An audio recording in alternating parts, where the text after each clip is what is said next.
Salut les amis, c'est Max Blade, j'espère que vous allez bien et on se retrouve aujourd'hui pour une nouvelle vidéo décryptage, analyse et je vais vous donner mon avis. Aujourd'hui on va parler du trailer Dragon Ball Super Super Hero, le prochain film Dragon Ball qui sortira en 2022. J'ai pas voulu réagir à chaud directement parce que ma réaction aurait pas été constructive, elle aurait été comme 95% des gens directement un petit peu dégoûtés, mais on va y revenir pourquoi. Et on va surtout essayer de voir un petit peu plus loin que tout ça, on va essayer d'être un petit peu plus impartial, entre guillemets, sur cette réaction. Avant d'aller plus loin, comme d'habitude, je vous invite à bombarder les petits pouces qui aident au référencement. N'hésite pas à t'abonner si ce n'est pas déjà fait, active la petite cloche pour les notifs, savoir dès que je pars en live, dès que je m'enligne une nouvelle vidéo. N'hésite pas non plus à me rejoindre sur les différents réseaux sociaux en description. Et du coup, aux États-Unis, il y a eu, je crois que c'est la Comic-Con, où il y avait un panel Dragon Ball avec notamment Masako Nosawa, la voix de Goku, la voix originale de Goku qui était présente. Il y avait pas mal de monde et ils nous ont lâché un trailer. Donc on va revenir aussi un petit peu sur certains chara-design qu'on avait potentiellement déjà vus. On va parler vraiment un petit peu autre que le trailer, mais la base primaire de la vidéo, c'est quand même le trailer. Trailer que, je vais vous montrer dès maintenant. Voici le trailer, donc on va se le mettre une première fois à vitesse normale pour ceux qui ne l'auraient pas vu. Ok, on a clairement les méchants, on le voit tout de suite, c'est l'armée du ruban rouge, donc là ça passe très très vite, mais on va y revenir, hein. C'est l'armée du ruban rouge qui revient dans l'histoire de Dragon Ball. Voilà, le petit gobelet Red Ribbon, son père qui a sur la veste le logo du Red Ribbon. On voit également les personnages 1 et 2 qui nous avaient été teasés mais qu'on ne savait pas trop ce que c'était. Maintenant, on le sait un petit peu plus. Donc, ce sera aussi des membres de l'armée du Red Ribbon. Voilà un petit peu pour le premier teaser. Du coup, première information assez importante, l'antagoniste 1 et 2, on ne connaissait absolument rien sur eux, à part le chara-design qui était le suivant, 1 et 2. On ne savait rien du tout dessus, on sait maintenant leur nom. On sait maintenant qu'ils s'appellent Gamma 1 et Gamma 2. Moi, ça me fait penser un petit peu à des robots, surtout avec le retour de l'armée du Red Ribbon, et on sait qu'ils vont bosser avec eux. On le sait en fait tout simplement puisque dans le trailer, quand on coupe un petit peu, vous avez cette image-là dans le trailer. Et on le voit qu'il a bel et bien le logo du Red Ribbon sur le bras gauche. Donc la Gamma 2 qui a le logo Red Ribbon. Et ça nous met à peu près les choses en place sur ces personnages-là. Autre chose assez importante qu'on ne voit que très peu dans le trailer.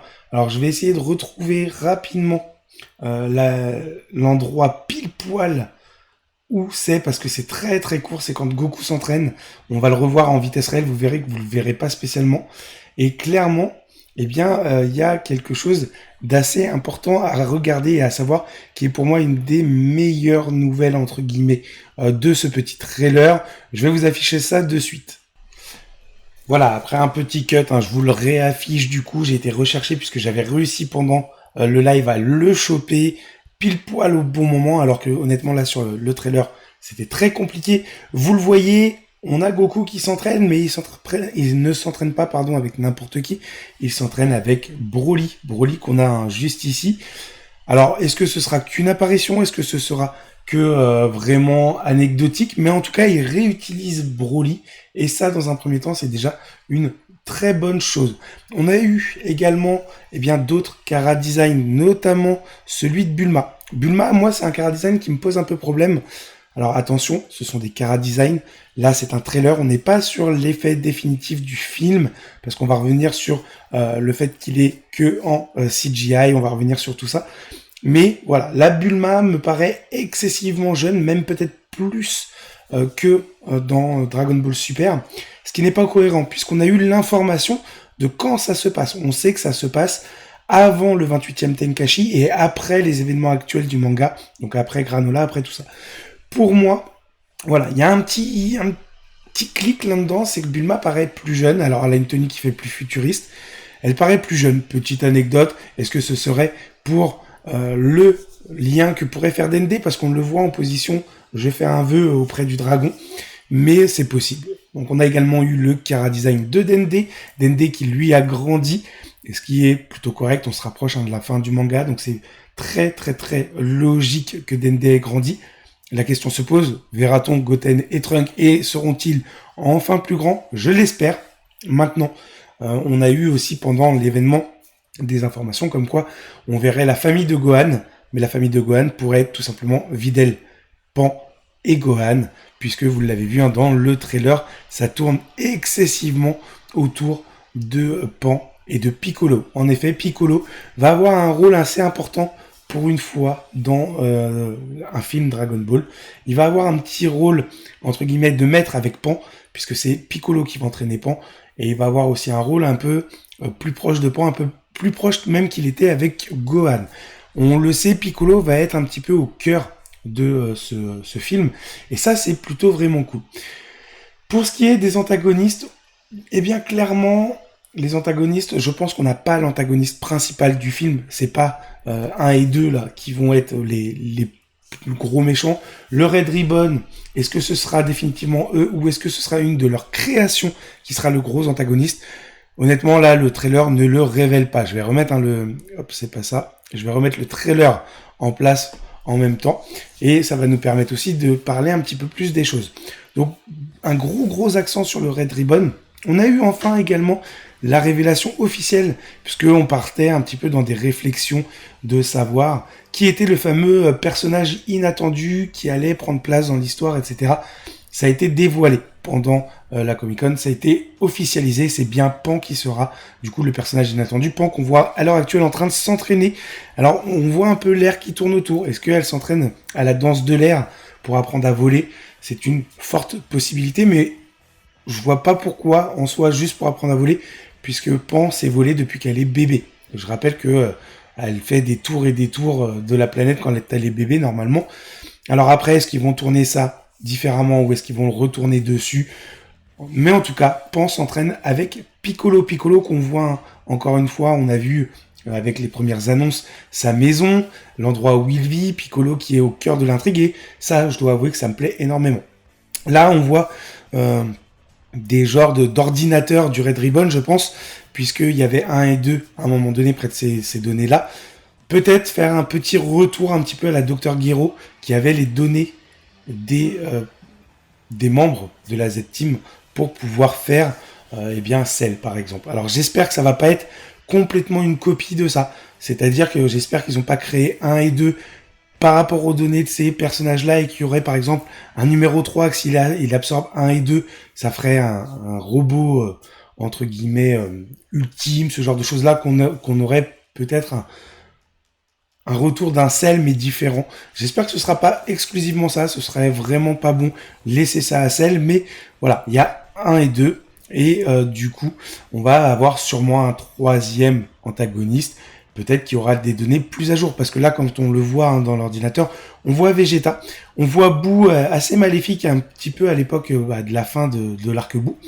On voit Goku, mais on ne voit pas Gohan Ultime, puisque tout le monde était censé être mort à ce moment-là. Est-ce que c'est pour ça? Voilà, il y a plein de choses qu'on voit pas. On ne voit pas Broly, justement. Broly qui apparaît dans le combat, mais on ne le voit pas. Est-ce que, du coup, ils ont pris juste les données qu'ils avaient pour les plus forts de l'époque là qui était Satan qui apparaît puisque pour tout le monde Satan est le meilleur et Goku, Vegeta, Boo et dans ce cas-là ils auraient zappé Gohan, ils auraient zappé Piccolo, ils auraient zappé tous les autres personnages en se disant qu'ils n'étaient pas importants. C'est une possibilité. Après c'est un trailer, ça se trouve il y a les autres personnages aussi mais on ne le voit pas. Faut rester dans l'idée qu'on n'a pas toutes les données. Voilà un petit peu pour ce que j'ai réussi à voir sur le trailer en termes d'infos. Maintenant, on va parler un petit peu de la hype et de la non-hype, surtout pour beaucoup. C'est mon cas en grande partie. Je dois avouer que la CGI, je suis pas fan du tout. Vraiment, ce serait très très beau dans un jeu Dragon Ball, mais pour un film, ça me fait un petit peu peur. Après, attention, faut savoir rester aussi sur la réserve. C'est un trailer, c'est peut-être pas le rendu définitif. Il sera en CGI, c'est sûr. Là, il y a plus à se poser la question. Mais peut-être que ça ira. Là, pareil, dans le trailer, on voit assez saccadé, assez lent les mouvements, etc. Peut-être que dans le film, ce sera beaucoup plus fluide, beaucoup plus joli, et qu'au final, ça dérangera beaucoup moins. je dois avouer que je fais partie de la grande partie aussi d'être très déçu par la CGI. Maintenant, est-ce qu'on arrivera à s'adapter? C'est fort possible. Broly, il y en a plein qui disaient le retour de Broly, ça va être nul. Tout le monde a kiffé Broly. J'ai adoré le film Dragon Ball Super Broly. Et les moments de CGI dedans ne me gênaient pas. Parce qu'ils étaient avec parcimonie. Limite, le reste du film étant ce qu'il était, je suis passé vraiment outre ces moments-là. Maintenant que du CGI, ça risque d'être compliqué. Mais il y a des belles images dedans, dans le trailer en CGI. Donc, à voir ce que ça va donner au final. Le gros point positif du film, c'est le retour de l'armée du Red Ribbon, qui est pour les fans de Dragon Ball de la première heure, un retour aux sources, qui permet aussi aux plus jeunes de connaître cet ennemi qui était l'ennemi numéro 1 réellement de Goku. Donc pourquoi pas, à voir comment ils vont le tourner. Sur tout ce qui est du scénario, on n'en sait absolument pas plus. On sait que Pan va être au cœur de l'intrigue. Goku va s'entraîner avec Broly. Est-ce que Goku va revenir sur Terre pendant l'attaque? Est-ce que ça va être tout le monde sans Goku? Est-ce qu'il serait assez possible aussi, dans le sens où Goku, si en plus il est avec Broly, vu que là il s'entraîne, donc c'est plutôt amical, parce que je pense qu'ils sont sur la planète de Beerus, l'herbe et tout ça, ça me fait penser à la planète de Beerus et pas à Vampa par exemple, mais ça peut être une autre planète. Mais en tout cas, ils sont plutôt affectifs, ils s'étaient laissés en bon terme avec Broly, donc plutôt agréable. J'ai envie de te dire que, à moins de sortir un énorme ennemi et où là, Goku, Vegeta fusionnent et Broly en même temps pour le taper à deux, pour faire un truc de dingue, je vois aucun intérêt à faire un énorme ennemi et ça va aller de plus en plus loin, sinon au bout d'un moment ce sera pas agréable. Mais du coup, est-ce que ça va pas être justement aux autres de gérer la crise sans Goku, sans Vegeta, puisqu'on ne voit même pas Vegeta dans ce trailer? Voilà, donc en tout cas, je pense que ce sera, et c'est un petit peu les pistes qui nous ont donné, un film excessivement tourné sur Pan et Piccolo, ainsi que la famille de Gohan, donc Gohan, Videl, dans tous les cas. Est-ce qu'il y aura aussi du Goten, du Trunks? Je ne sais absolument pas, j'espère réellement, mais pour l'instant on n'a pas l'information. Je voulais revenir une dernière fois bien sur l'image de fin, donc 2022 on le voit, mais ce qui est important c'est aussi ce qui est en arrière-plan. Et là vous le voyez, 1 et 2 qui sont ici. Vous avez bien l'armée du Red Ribbon là, donc lui en fait partie sans aucun doute. Et le fameux gros ordinateur avec 3 écrans, donc le personnage, les données, le nom. En haut on a 3 boules. Est-ce que ce serait un genre d'incubateur, ce genre de choses-là? Ça me fait vraiment penser un petit peu à Dr. Gero et à Cell, chose que j'espère pas, j'espère que ce sera réellement différent. Voilà en tout cas pour ce que je pouvais dire de ce trailer, de l'event, un petit peu de tout ce qu'on a vu autour. Maintenant, mon avis, bien, il est très partagé, hein, je vais pas mentir, la CGI me fait peur, je suis pas hypé par la CGI. J'ai envie de donner de la chance de voir si ça peut être quelque chose de dingue. Mais je reste vraiment fan des graphiques, des films Dragon Ball de l'époque Tapion, par exemple, de l'époque Gogeta. Et pour moi, c'est beaucoup plus joli que ça. Donc sur le côté beau, non, pour moi, il ne l'est pas. Maintenant, est-ce que le film peut être bien? Je l'espère. On verra bien. Mais ça me fait très peur. Le retour du Red Ribbon, une bonne chose. Est-ce que ce sera réellement Piccolo Pan mis en avant et un peu moins les autres? Ce qui peut être un film peut-être moins hypant pour beaucoup, mais qui peut être peut-être aussi très intéressant à regarder pour voir aussi autre chose que juste du Goku et Vegeta vont sauver la situation, vont se transformer encore en plus fort et défoncer le gros méchant. Voilà, apporter des choses un petit peu autour, donner un petit peu de contenu en fait à Dragon Ball Super qui manque un petit peu de saveur, je trouve, par rapport à Dragon Ball Z, mais ça reste que mon avis, je le précise.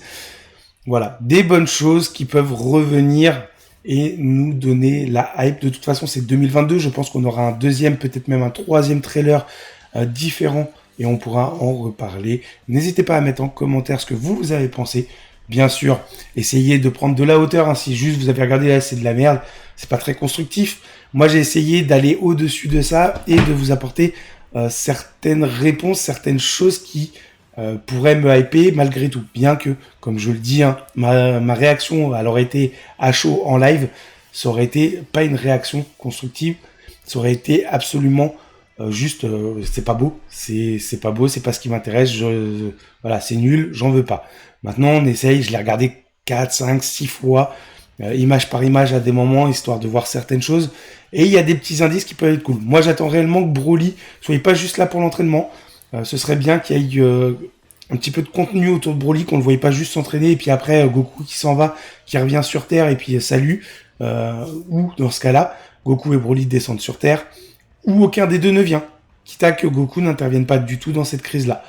Clairement, si c'est Pan et Piccolo en avance, peut-être voir Pan, Piccolo, Gohan gérer la situation et se dire que même si Goku venait à disparaître à un moment donné, ça pourrait être intéressant. Mais je ne pense pas qu'on en sera là. Je pense que Goku va arriver à la fin et sauver le tout.